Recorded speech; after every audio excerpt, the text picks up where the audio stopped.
Pada hari ini, saya Muhammad Nazarudin, Ketua Umum Partai Rakyat Indonesia, akan melantik saudara-saudara sebagai pengurus lembaga bantuan hukum rakyat Indonesia masa bakti 2026.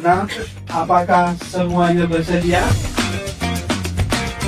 Yang misalnya mengomentari tidak baik, tidak ada masalah. Karena negara ini negara demokrasi.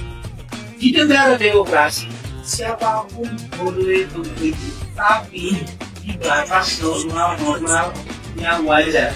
Tidak boleh sampai melakukan hal-hal yang tidak baik, apalagi sampai melakukan langkah-langkah mantap. Maka itu, Partai Rakyat Indonesia mengambil langkah-langkah ke depan untuk membantu pemerintah dan rakyat Indonesia membuat LDH rakyat Indonesia.